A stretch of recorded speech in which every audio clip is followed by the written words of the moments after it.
रोटियां छोड़ रखी। वह रोने भी लग गई, अपना वस्त्र भी समेटना शुरू किया। वो लड़का कहते हम तो जानते ही थे कि राजघराने में, राज परिवार में पली पोसी हुई सुख सुविधा में रहने वाली मुझ जैसे दरिद्र के साथ यह नहीं रह सकती है। तो राजकुमारी कहती हैं कि आपके दरिद्रता पर मैं नहीं रो रहा, बल्कि मेरी जो इतनी उम्र हो गई, एक ईश्वर विश्वासी भक्त के अभाव में। लेकिन आपके अंदर में तो उतना भी विश्वास नहीं है जितना यहाँ आप रोटी रख छोड़ रखिए। तो ईश्वर विश्वासी होना चाहिए। तो वो लड़का कहते अच्छा तो कि मैं क्या प्रायश्चित करूं?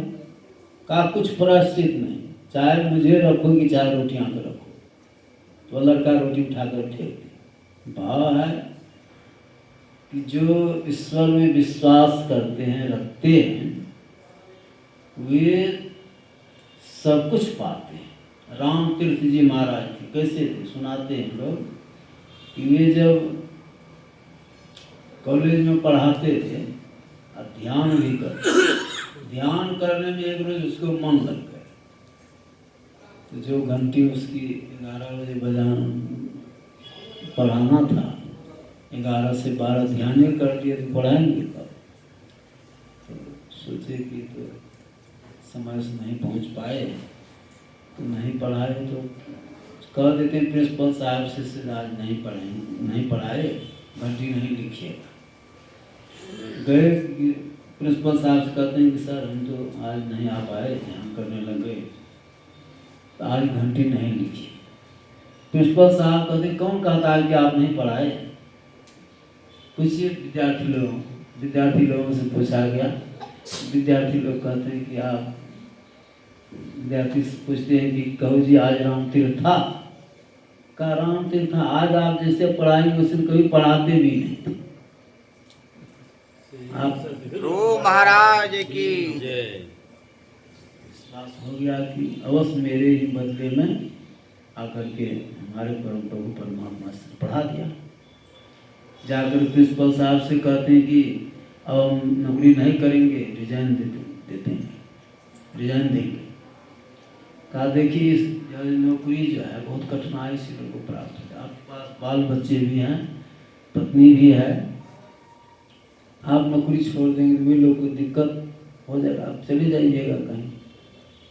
कहा नहीं जो भी हो जाए हम नहीं करेंगे, रिजाइन दे दिया, चले आए। पत्नी से कहा देखो हम जाते हैं हिमालय में ध्यान करने के लिए, तुमको जो कुछ करना है करो। कहा आप जाते हैं तो हम भी जाएंगे आपके साथ।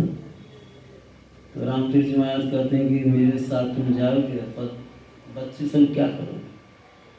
कहा इसको साथ में ले लेंगे। कहा तब नहीं जा सकते, बच्चे को कहीं छोड़, चौड़े को जाकर छोड़। कहा ठीक है ऐसा हो सकता है। 2 बच्चे थे, दोनों बच्चे को 2 चौराहे पर जाकर छोड़ दिया, चले गए। घर में जितनी सामान थी गरीबों में बांट दिया। कहा साथ में कुछ ले जाना नहीं, कुछ तो नहीं लिया। उसकी पत्नी क्या की, एक सोने की अंगूठी ली, अंगूठी लेकर के साथ में चली गई। 4 दिन 5 दिन बीत गया, कहीं से कोई भोजन देने वाला नहीं। पत्नी रामतीर्थ को तो कुछ नहीं हुआ, लेकिन पत्नी भोजन के अभाव में जो है कमजोर महसूस करने लगी और बोल भी गई से आप कहे थे कि जो भजन करते हैं उसको भोजन मिलता है, तो भोजन शरीर ही नहीं रहेगा तो भजन कहाँ से? कहा तुम कुछ छिपा करके रखी है, इसी कारण तुम्हारे चलते हमें भी तकलीफ हो रही है। कहा हाँ मेरे पास एक अंगूठी है। कहा जाओ गंगा माई को दे दो, जा करके दे दिया, चढ़ा दी। जैसे चढ़ा करके आती है तब तक वहाँ भी बहु प्रकार के भोजन वहाँ तैयार चले आए। विश्वास था। जाके हृदय गुरु बसे सोजन कल्पे का, एके लहर समुद्र के दुख दरिद्र सब है। ईश्वर में विश्वास होना चाहिए। विश्वासी ईश्वर की श्रद्धा, इसलिए स्तुति प्रार्थना श्रद्धा के साथ नियत समय में सतत करना चाहिए। तो कहने सुनने का अंत नहीं है, तो कुछ लोग बाबा सुनेंगे, विशेष रूप से श्री सदगुरु महाराज की है।